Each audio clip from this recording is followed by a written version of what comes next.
எல்லாத்துக்கும் ஆத்ம நமஸ்காரங்க. இப்போ போன தடவை நான் அனுப்பிச்ச காணொலியில் சித்தபக்தியை பற்றி உங்களுக்கு விளக்கம் கொடுக்குறேன் அப்படிங்கிற மாதிரி சொல்லியிருந்தேன். அந்த விளக்கத்தை தான் உங்களோட தொடர்பு வைக்கிறேன். இப்போ சித்த வித்தை அப்படிங்கிறது சுவாசம் மூலமாக உள்ளே இருக்கக்கூடிய உயிரை உணர்வது. உள்ளே இருக்கக்கூடிய உயிரை உணர்வதற்காக சிவானந்த பரமஹம்சர் என்ன சொல்றாருன்னா, ஜபம் அப்படிங்கிறத பண்ணு அப்படின்னு சொல்றாரு.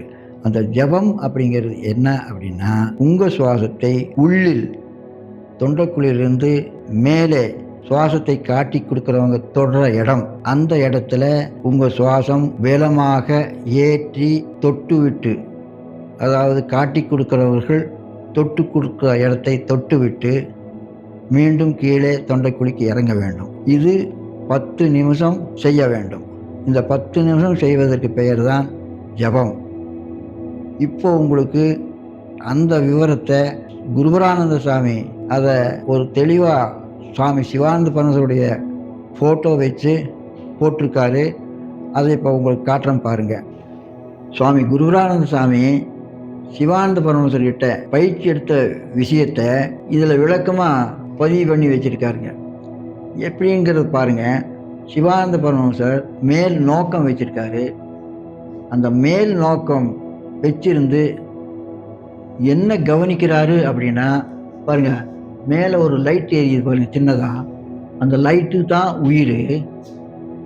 அந்த உயிரை கண்கள் மூலமாக நோக்கி கொண்டிருக்கிறார். அது நோக்கம்.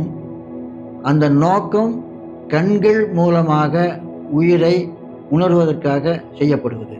இரண்டாவது, சுவாசம் மூலமாக உயிரை கண்டுபிடிக்க வேண்டும் அப்படின்ட்டு இருக்கிற விஷயத்துக்கு அவர் என்ன செய்ய சொன்னார் அப்படின்னா, தொண்டைக்குழியிலிருந்து சுவாசத்தை பலமாக ஏற்றி அந்த உயிர் இருக்கக்கூடிய இடத்த தொட்டு மறுபடியும் தொண்டைக்குழிக்கே இந்த சுவாசம் வந்துடணும்.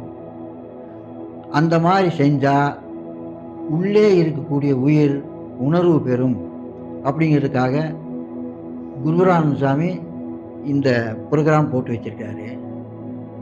இன்னி ஒன்று பாக்கி இருக்கு. அது என்ன அப்படின்னா, நினைவு. நினைவு என்ன செய்யணும் அப்படின்னு சொல்றாருன்னா, உயிர் மேல கவனம் வச்சிருக்கணும் நினைவு. அந்த கவனம் வச்சிருக்கிறது எப்படி அப்படின்னா, சுவாசம் அந்த உயிரை தொடுதா அப்படி கவனிக்கக்கூடியதும், கண்கள் அந்த உயிரை நோக்கி கொண்டிருக்கிறதா அப்படிங்கிறத கவனிக்கிறது தான் நினைவுக்கு வேலை. அப்போ இந்த உயிர்னு காட்டப்பட்ட இந்த இடத்த நினைவு கவனிச்சிட்டு இருக்குது. கண்கள் நோக்கம் மூலமாக கவனிச்சிட்டு இருக்குது. வாசி தொண்டைக்குழியிலிருந்து அந்த உயிரை போய் தொட்டுட்டு திரும்பி தொண்டைக்குழிக்கே வருது. இது 10 நிமிஷம் இந்த பயிற்சியை தொடர்ந்து செய்யுங்க அப்படின்னு சொல்லிட்டு சிவானந்த பரமஹம்சர் குருபரானந்த சாமி சொன்னதாக குருபரானந்த சாமி இங்கே பதிவு பண்ணியிருக்காரு. அவர் எழுதி வச்ச விஷயத்தை கூட உங்களுக்கு காட்டுறேன் பாருங்க. இதில் சிவானந்த பரமஹம்சர் என்ன சொன்னார் அப்படிங்கிறத குருபரானந்த சாமி எழுதி வச்சிருக்காரு. இதை கவனமாக படித்து பார்த்தீங்கன்னா உங்களுக்கு விளக்கமாக புரியும். சுவாமி காட்டிய உபதேச வழியாகும். எப்படி என்றால், அவர் முன்னிலையில் நம்மளை உட்கார வைத்து, நீ என்னை பார், நான் ஜபம் செய்கிறபடி நீயும் ஜபம் செய் என்று அவர் இரு கண் பார்வையையும் மேல் நோக்கி எடுத்து காட்டுகிறார். நீயும் இதுபோல் ஜபம் செய் என்று சொன்னார். நீயும் பலமா இழுத்து மேல் நோக்கி ஜபம் செய் என்று சொல்லிவிட்டு 10 நிமிஷத்துக்கு மேல் மெதுவா நிறுத்தி செய். மெதுவா ஊது, மெதுவா ஊது, மெதுவா ஊது அப்படிங்கிற மாதிரி சொல்லி கொடுத்துருக்காரு. அதை இப்போ உங்களுக்கு படித்து காட்டியிருக்கிறேன். இப்போ ஜபம் அப்படிங்கிறத பற்றி நான் உங்களுக்கு சொல்லிட்டேன். அடுத்தது மெதுவா ஊது, மெதுவா ஊது, மெதுவா ஊது அப்படின்னு எழுதியிருக்கிறத பற்றி உங்களோட கலந்துரையாடல் வச்சுக்கிறேன் பாருங்க. சிவானந்த பரமஹம்சர் மெதுவா ஊது, மெதுவாக ஊது, மெதுவாக ஊது அப்படின்னு சொல்லிட்டு எழுதியிருக்காருங்க. அதாவது குருபரமசாமி சிவானந்த பரமஹம்சர் சொன்னதாக எழுதியிருக்காரு. அது எப்படி அப்படிங்கிறத அதுக்கு ஒரு விளக்கம் நான் உங்களுக்கு கொடுக்குறேன். மெதுவா ஊது அப்படிங்கிறது கதாகதம்ங்க. கதாகதம் அப்படிங்கிறது தொண்டைக்குழியிலிருந்து உபதேசம் கொடுக்குறவங்க தொட்டு காட்டுற இடத்து வரைக்கும் உள்வழியாக மேலே சுவாசம் உள்வழியாக ஏறி தொட்டு கொடுக்குற இடத்த தொட்டுட்டு மறுபடியும் திரும்பி தொண்டைக்குழிக்கு வந்துடணும். அது மெதுவாகவே ஏறி இறங்கிட்டு இருக்கணும். அப்படி ஒரு 40 நிமிஷம் செய்யணுங்க. அப்படி மெதுவாக உள்வழியாகவே கதாகதம் அப்படிங்கிற முறையில் சுவாசத்தை இயக்கிட்டு இருந்தீங்கன்னா அது கண்டுபிடிச்ச உயிருக்கு ஒரு சுகம் கொடுக்குங்க. அந்த சுகம் கொடுக்கறதுக்காகத்தான், அந்த சுகம் அனுபவிக்கிறதுக்காகத்தான் கதாகதம் அப்படின்னு சொல்லிட்டு சாமி சொல்லியிருக்காரு. இந்த கதாகதம் அப்படிங்கிறத பற்றி சுவாமி சிவானந்த பரமஹம்சர் சித்த வேதத்தில் 22வது அத்தியாயத்தில் விளக்கமாக சொல்லியிருக்காருங்க.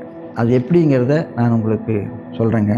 தன் ஜீவன் உள்ளில் மேலும் கீழும் நடனம் செய்து கதாகதம் நிகழ்த்தி தன் சொந்த சொத்தான சுக்குலத்தை தொடும் சமயம் ஒரு இன்பம் நிகழ்கிறது. அந்த இன்பம் சுக்கிலத்தை தேடிக்கொண்டு வந்தால் அது சிற்றின்பம், சுக்கிலத்தை தொடாமல் அங்கேயே நிலை நின்றால் அது பேரின்பம் அப்படிங்கிறத பற்றி சொல்லியிருக்காரு.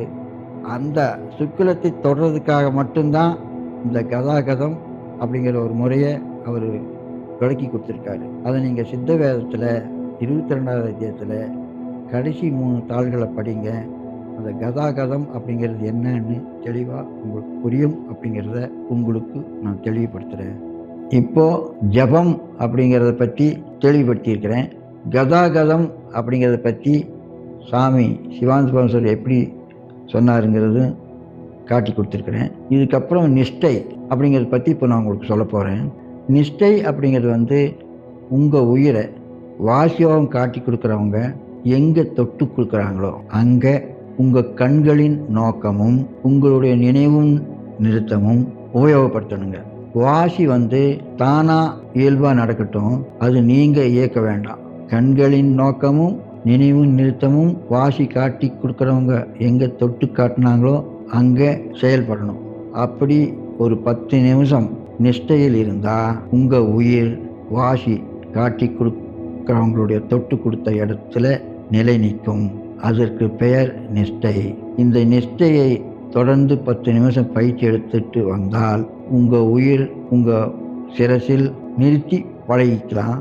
அப்படி நிறுத்தி பழகிட்டே இருந்தீங்கன்னா இறுதி காலத்தில் சமாதி ஆகணும் அப்படின்னு விருப்பப்படுற காலத்தில் இந்த நிஷ்டை பயிற்சி உங்களுக்கு உபயோகமாக இருக்கும் அப்படிங்கிறத உங்களுக்கு தெளிவுபடுத்திடுறேன்.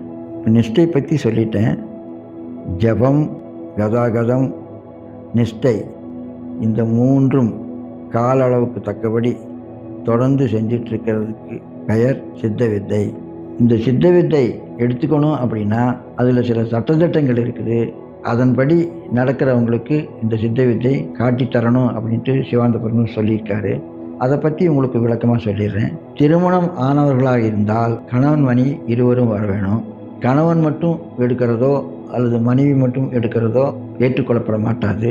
அதனால் இருவரும் பயிற்சி எடுக்க வேண்டும் என்பது ஒரு விதி, ஒரு சட்டம். அடுத்தது, மாமிசம் சாப்பிடக்கூடாது, பீடி சிகரெட் போன்ற லாகிரி வஸ்துக்கள் பயன்படுத்தக்கூடாது, போதை வஸ்துக்கள் பயன்படுத்தக்கூடாது அப்படிங்கிறதும் ஒரு சட்டம்.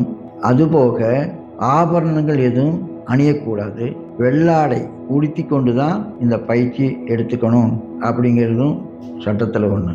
இந்த சட்டப்படி நடந்து கொள்கிறவங்களுக்கு இந்த பயிற்சியை தெளிவாக சொல்லித்தரப்படும். இந்த பயிற்சியோட நன்மைகளை பற்றி நான் கொஞ்சம் சொல்லிட்டா உங்களுக்கு நிம்மதி வருங்கிறனால அதையும் சொல்லிடுறேங்க. இந்த பயிற்சி எடுத்தால் ஏதாவது நோய் இருந்தாலும் கூட போயிடும்.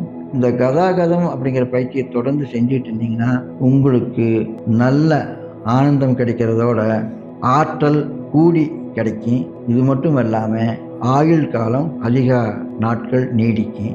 உங்கள் உயிரை நீங்களே தெளிவாக உணரலாம். சமாதி கூட கிடைச்சி இனி பிறக்காம இருந்துடலாம். உங்கள் உயிரை நீங்கள் தெளிவாக உணர்ந்துக்கிட்டா எதிர்காலத்தில் நடக்கக்கூடிய விஷயங்களுக்கு கூட நீங்கள் தெரிஞ்சுக்கலாம். உங்களுக்கு என்னென்ன நன்மைகள் அடைய முடியுமோ அதையெல்லாம் அடையலாம். நீங்கள் இந்த சித்த வித்தையை பயன்படுத்திட்டு வாழ்ந்துட்டு இருந்தால் உங்களுக்கு எதிரிகள் யாரும் இல்லை. யாரும் உங்களை எந்த தொந்தரவும் பண்ண முடியாது. இந்த சித்த வித்தையுடைய மகிமையே அதுதான். நீங்கள் பயப்பட வேண்டியது எதுவுமே இல்லை. உங்கள் உயிரை நீங்கள் உணர்ந்துக்கிட்டீங்கன்னா நீங்கள் நினச்சது எல்லாமே உங்களுக்கு கிடைக்க போகுது. நீங்கள் நினச்ச நன்மைகளும் உங்களுக்கு வரப்போகுது. நீங்கள் நிம்மதியாக இருக்கலாம். அப்படிங்கிறதுனால தான் இதை உங்களுக்கு தெளிவாக உங்களுக்கு சொல்கிறேன். பல பேரும் பயிற்சி கொடுத்துட்டு தான் இருக்காங்க.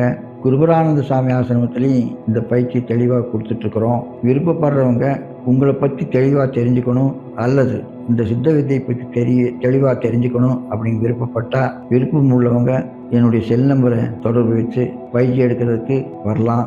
முன்கூட்டியே நீங்கள் வரக்கூடிய விஷயத்த சொல்லிட்டீங்கன்னா நான் தயார் நிலையில் இருப்பேன். பயிற்சி எடுத்து நீங்கள் ஆரோக்கியமாக இருக்கணும், நிம்மதியாக இருக்கணும், ஆனந்தமாக இருக்கணும், மோட்சமும் அடையணும் அப்படிங்கிற எதிர்பார்ப்போடு உங்களோடு தொடர்பிலிருந்து விடுபடுகின்றேன். ஆத்ம நமஸ்காரம்.